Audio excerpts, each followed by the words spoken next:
Hey y'all, hope you're doing good today.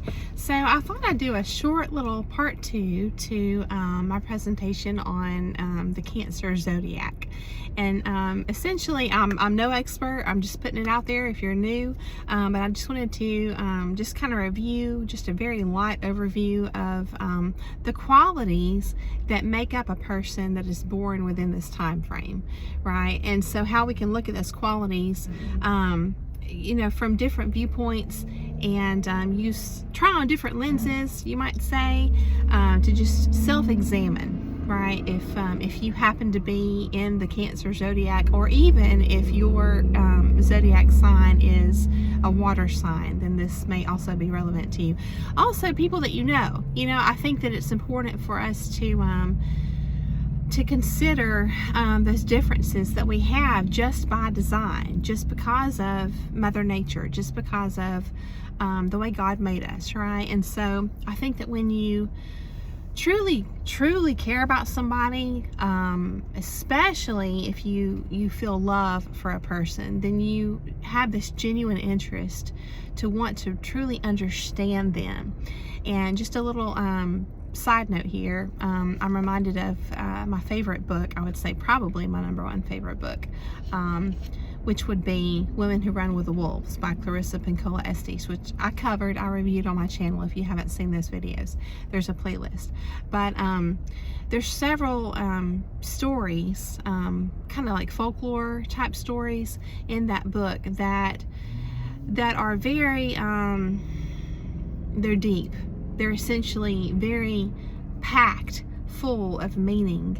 And with regards to our true essence, like as far as our soul, that part of our nature, and how we can try to grasp, just a little bit more that part of us, for personal growth and for healing especially, but also to understand one another even better.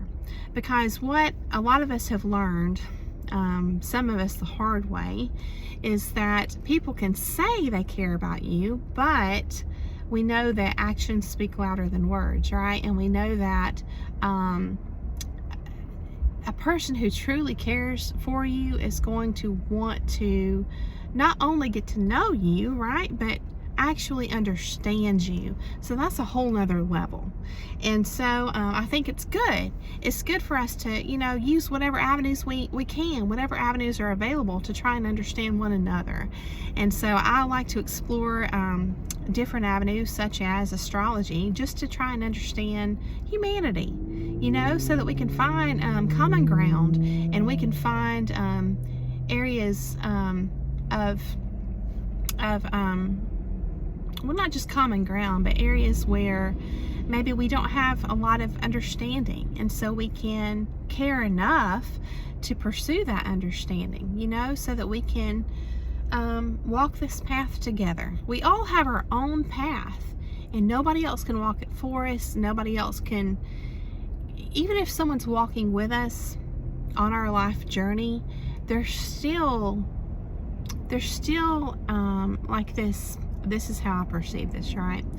This essence to our own personal human experience that is sort of like, it's sacred and it's kind of hidden. I feel like there's a part of us that is behind some type of armor, whether it's intentional or not. It's not that even if you're a fully transparent and proactively honest person, I think there's still a part of your essence that is kind of out of view. It's kind of covered in that manner. And so even if someone's walking this life journey with you, like say a spouse, right, there's still going to be a part of you that is hidden. I'm reminded of that verse in the Bible that's called, it's talking about being hidden with Christ. And I think that this is kind of going into the concepts of like the unconscious part of the human psyche. It's kind of like in relation to that. So like you may not even be aware of certain qualities, of your makeup.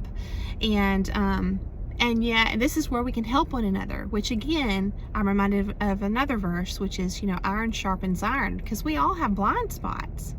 And so people that have shown us through actions consistently, right, that they truly do love and support us, those are the people that can help us to see parts of ourselves and who we are in our design, including conditioning and things like that, which are really not part of who we are, right? They're just a temporary affliction, I think is the right word. But they can help us to get rid of that and to heal and all this, right? So a lot of stuff is affecting us in our life, in our unconscious. And so I think a lot of this work that we're doing, using different avenues, and a lot of us get motivated to do this work because we want to heal, right, from a traumatic experience or whatever. But a lot of this work is just simply about bringing a lot of aspects of ourselves from the unconscious part of our psyche to the light, to the forefront of our mind for examination, and so that now it's workable. It's workable if it's in the forefront of our mind, see, if it's not in the dark anymore. So it's a process of bringing things about ourselves from the dark into the light, right? There's my extremely long opening excursion. But if you're a returning viewer, then that's no surprise to you. It's how my mind works. And I just thank you for being here. Whether you're returning or you're a new viewer, I hope that you get something from the message. It's always my goal just to get the wheels turning for you. That's it. I just want to present some information, and it's just very casual. That's my style. I've always got something good to drink. I hope you do too. I'm about done with my caramel coffee here. I've got some water here in my souvenir Dollywood cup, which, you know, that's a cool place if you've never been, I think. But yeah, so I hope you've got something good, nutritious, even if it's just nourishing for the soul, even if sugar laden or whatever it is. The way I view it is, you know, everything in balance, and if it makes you happy, then it's healthy in some regard, at least, because it's, you know, that's your mental health. So but anyway, let's get started about the topic of Cancer. So I've shared with you all before in my previous videos about the Zodiac, right, and the signs. This is my main book that I reference, and I try to be respectful too of you know, copyrights and things like that. So I do quotations, and sometimes I do some readings, but on this particular topic, I just feel called to summarize and put things in my own terms. So that's primarily what I'm doing, but this is the main book I'm using. And then I have two newer books that I bought that are pretty cool, and I'll be giving you just some bits and pieces that are in my own words summarized from these two books. And I'll put the titles and the authors' names down in the description for you all. So just fun. It's just a fun new little lens that we can use to learn about ourselves and humanity, right? For the purposes of healing and growth and trying to understand one another. And I think, you know, naturally our communication skills should improve, and our relationships should improve. And there's people that care about that, and people that don't. And sometimes you like I said, you go through some situations in life where you thought that you had a good grasp on things, and you realize that there were a whole lot of things that you were totally unconscious of, and then that puts you on a path of just wanting to learn more and more and more about everything. And so that's what's happened in my life, right? Okay, so I've done a part 1 on Cancer. I actually didn't rewatch it. I don't remember what I shared in it, but I'm pretty sure the angle I'm going to come at today is going to be a little bit unique. There may be some overlap in the topic, but again, this is just casual and just a place for people who just want to hang out and just kind of, you know, feed their mind in that kind of an environment. So I hope you enjoy it. So I'll start with summarizing what I read about the Cancer Zodiac in this book, right? And that is that it's by nature that those in this Zodiac sign are family oriented. It's just, you almost have this essence about you that's sort of like a mothering, you know, whether you're a man or a woman, there's just this supportive nature, right? Just think of all the qualities of a mother. And so there's just this supportive, nurturing type nature that comes natural to you, right? Or to a person in the zodiac. So that makes you just kind of naturally family oriented. And I would say this, even if you're you consider yourself more career oriented, or like a just an independent person and not so much family oriented, I think that you still would have these same qualities. They may just manifest differently than an actual material, literal, physical family life. You know what I mean? I think that these same qualities will manifest just in your personality and who you are, you know? And so what's interesting is in this book, there's a title, there's a section in the book about Cancer, the Cancer Zodiac, and the title of it is this: Cardinal Water, which is your element and your quality, right? Cardinal is your quality, and then your element is water. So it says cardinal water, and then there's like a dash. It says initiate emotional safety. And it's almost like explaining just in that one little title of this section in the book that the combination of this quality and this element, the cardinal quality and the water element, excuse me, this combination kind of positions you to naturally, almost instinctively, without even trying, your presence itself makes people feel supported. When I was talking about feeling, you know, you have a natural tendency to be nurturing and supportive. Well, what happens on the recipient's end, someone else in your presence that you're engaged with, is they may likely, I would say likely would, feel safe in your presence. You initiate this atmosphere of emotional safety. And so you may find, as a result of this part of your design, right, divine design, you may find that people tend to open up to you a lot. Even if it's like, say you get a new job and you are meeting your coworkers, you don't really know them well yet, and they just start telling you their life story. Well, that may be who they are. They may just tell everybody, that's true, but they may not. They may just instinctively feel like they can trust you like that. You know what I mean? So that that can be the result. And then another result can be, you know, unfortunately, a wolf in sheep's clothing out there, right? I'm no expert, so I'm going to stay away as much as I can from, like, you know, technical academic labels or whatever, right? In the field of psychology and illnesses, right? Mental illness and all that. But I just like to say, you know, people that operate in deception and manipulation. So like wolves in sheep's clothing, unfortunately, are going to see this quality in you as well. And I think that they're going to exploit it. And there's so many different ways they can do that. And we'll just leave that for another time, which is related to most of my videos anyway on my channel.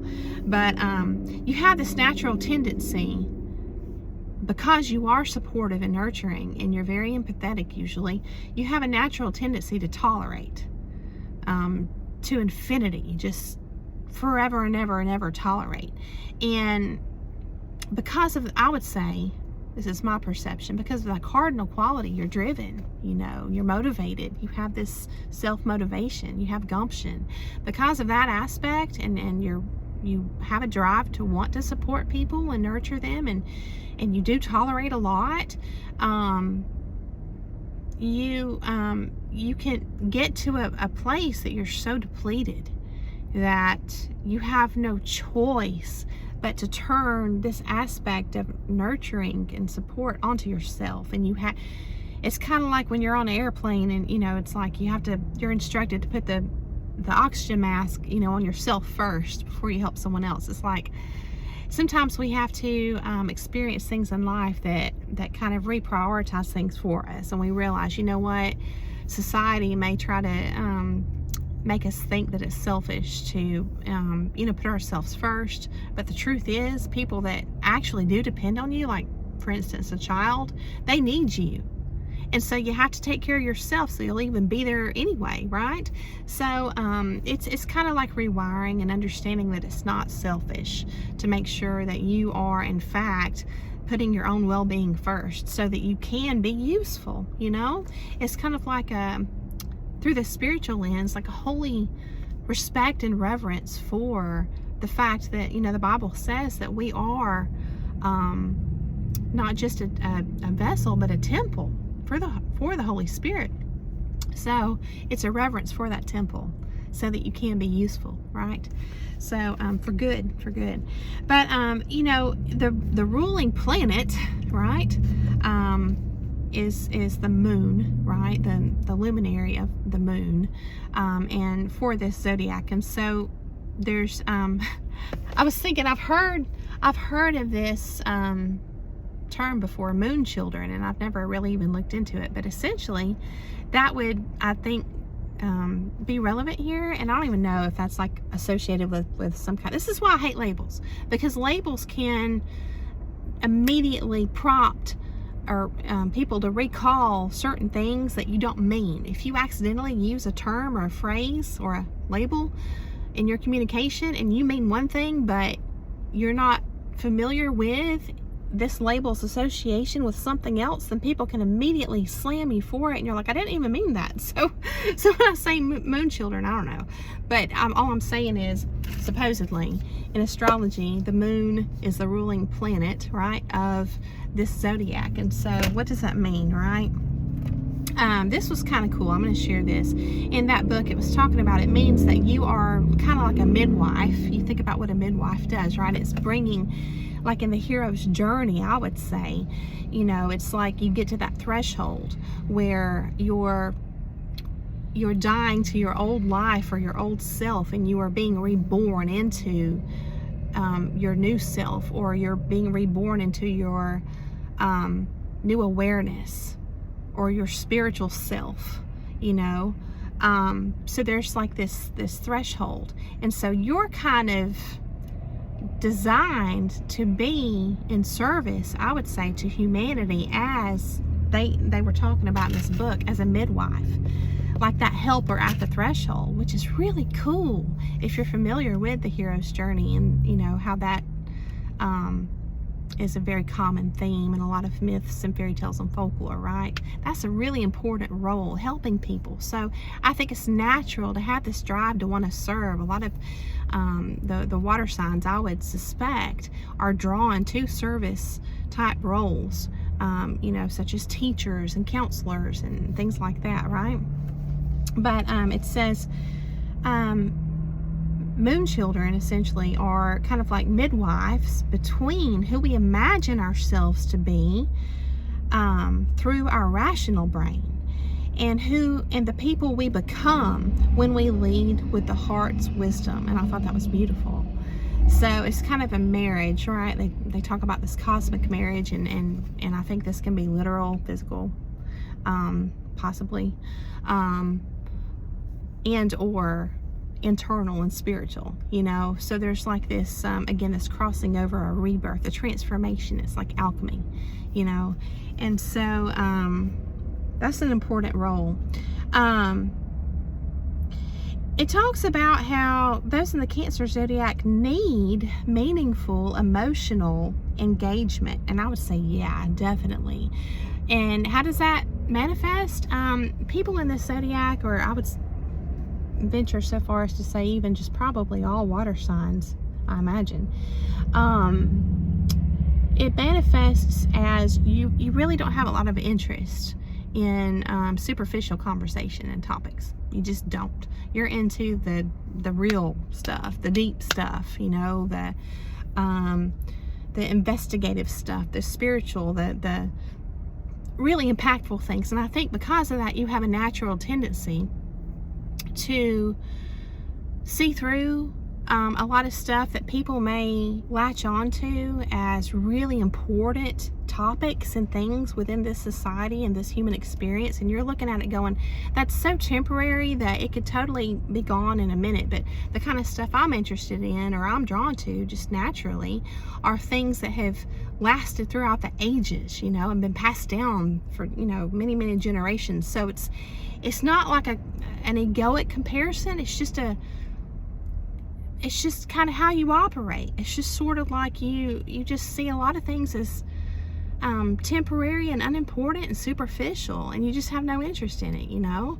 And I think that kind of automatically, without your input or even desire, it just sort of automatically draws a boundary between you and other people. It sort of like sections you off with, I think immediately you can, or very soon, you can kind of feel, does your essence really gel or mesh with another's, you know, on this topic or not? And so, and then the issue here is that this part of you can be exploited, because you can have someone who is spiritually dead, very egoic, very materialistic, and they can see this quality in you, and they can put on and pretend like they're a very deep and spiritual person and come at you that way to try and get you to just, you know, lower your guard and trust these people immediately, when in reality they're just acting. So I just encourage you and everyone, no matter who you are, what zodiac you are, to always just be on guard of, you know, these wolves in sheep's clothing, because they can fool anybody, I think. And so just, you know, don't, I always say, I don't believe in making assumptions. You just need to always, you know, don't have a negative outlook. Don't expect the worst in people, but just understand that these people can look like great people in society, and they can fool a lot of people, and they can be very devious. And so that's just an aspect of your makeup, your divine makeup, that they can exploit. Unfortunately, they can put on and act in that way. But I think that your intuition, if you're really strong enough to trust it, your intuition's going to kind of nudge you and let you know, like, this doesn't really feel genuine. And I think you can tell. You know, it's not about perfection. It's not about even just pretty words. It's more than that. And I think that you can learn to differentiate and discern, you know, what's genuine in that area, right? So yeah, it was also in this book talking about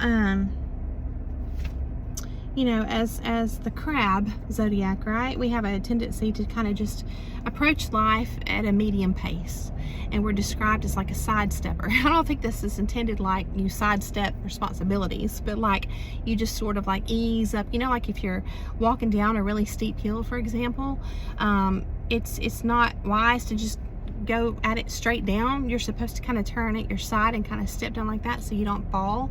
It's sort of like that. You're cautious, you know, and you've got your, is it pinchers or pincers? I don't know, those little that the crabs have, right? I've heard it pronounced both ways, but they're little claws, or pincers, whatever.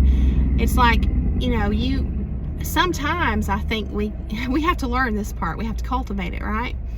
And bring it to maturity. But it's like you can be sharp.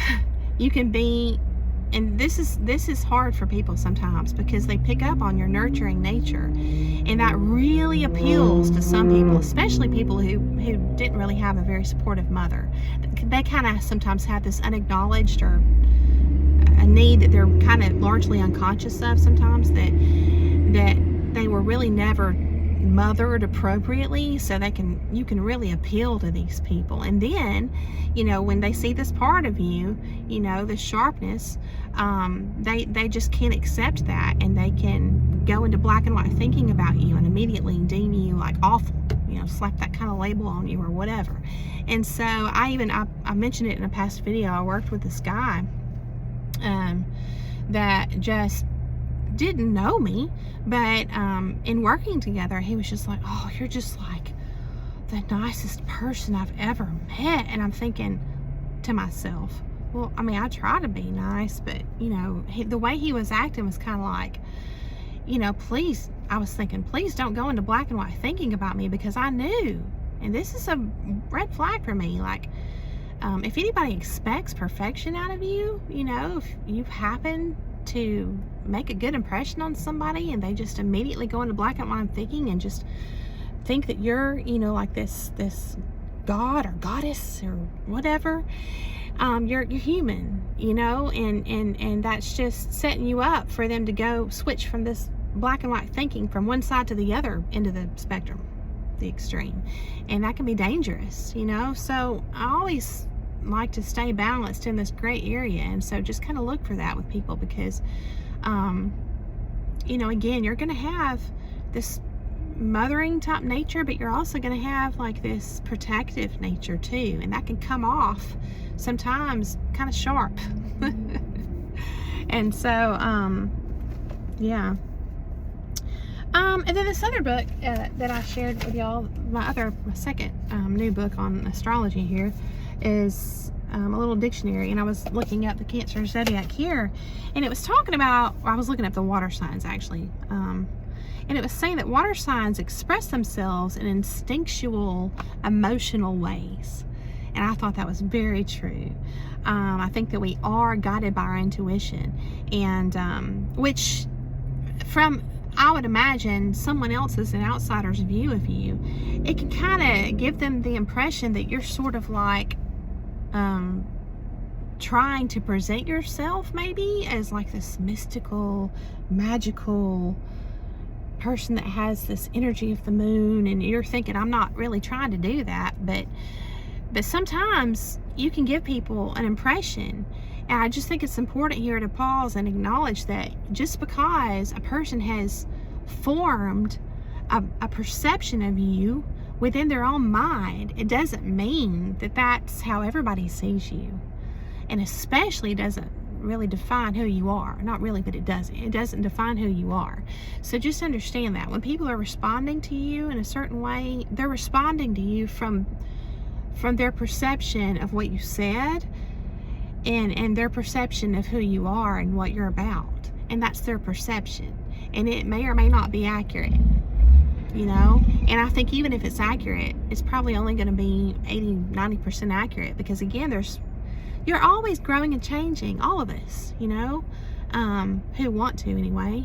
And so people, I think that people just, a lot of people who haven't done the work, and it's not to blame them, maybe they don't know how or have the resources, I don't know, but people that are unhealed or just not at a certain level of maturity, or I don't know. And I mean, maybe you can think of your own self at a certain stage in your life too where you were operating this way, but I think in general humanity has a tendency to just project and make assumptions. And I don't know where I was going with this. I've lost it. Hang on, let me get some water.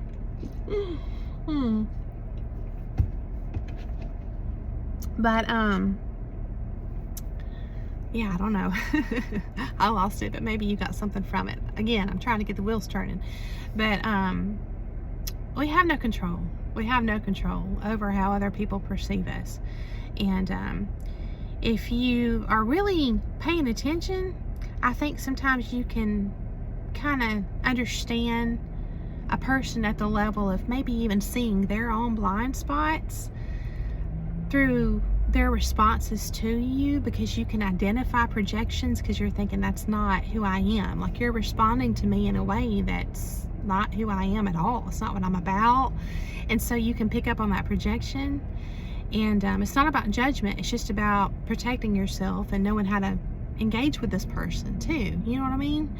So we're talking about refining discernment. That, you could probably just change the name of my channel altogether to Refining Discernment. That's really what it's about, for protection, right? Because again, a lot of us went through stuff that taught us, like, you weren't really you weren't on guard. you need to refine your discernment. So yeah, but yeah, I've already talked about that. I think sometimes that people can perceive our nature, a water sign nature, and a Cancer zodiac sign nature as just being very spiritual. And maybe you are, but maybe they perceive you like perceive that aspect of you to such a degree that they think that it's fake, or they think that it's corrupted, or that it's something bad. And I think that can be off-putting sometimes to people, or maybe even intimidate people, and you don't even mean anything by it. It's just how you are, you know, just something to think about. And these people, you know, they may feel because of that, because of their own inability to understand black and white thinking and how projections work and stuff like that, biases. Sometimes these people can come at you, they can, just your essence, your energy can be perceived as like a threat, like a strong opposition. And it's just, again, it's we're told to pray for our enemies, you know, in the Bible, and but it doesn't mean that you have to tolerate. It doesn't mean that you have to continue to willingly put yourself in proximity to them. Sometimes we have to just remove ourselves from situations and people that we feel like it's not only not fruitful, but especially if it feels dangerous and stuff, because both people will grow, you know. But yeah, already talked about that. Got some notes here. I'm trying to not just go so much by my notes, but just kind of use them as talking points, and I think that works better. Yeah, so already talked about that. Yeah, just remember, another narrative about you does not define who you really are. That's true. So again, I hope you enjoyed the talk about the Cancer zodiac. Again, I hope it got the wheels turning for you. And then I'll put the titles and the author names of these books down in the description for you. And I also have used a little bit, which I've misplaced it, I don't know where it is right this second, but the book that came along with these cards, the constellation cards, which I'm going to put a little short video out there pretty soon about them. But they're pretty cool.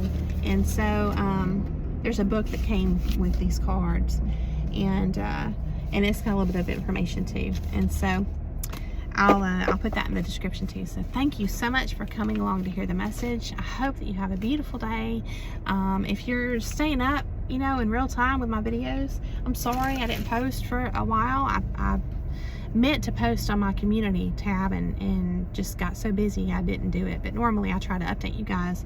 I was on vacation with family, and it was a good time, really good time with my baby girl and my family. So I hope that you're doing well, and it's always my goal to post at least a couple of times a week. I just really enjoy it, and I'd love to hear your thoughts. If you ever feel called to share those in the comments, that'd be great. And thanks so much. I hope that you have a beautiful day, and I will see you again very soon.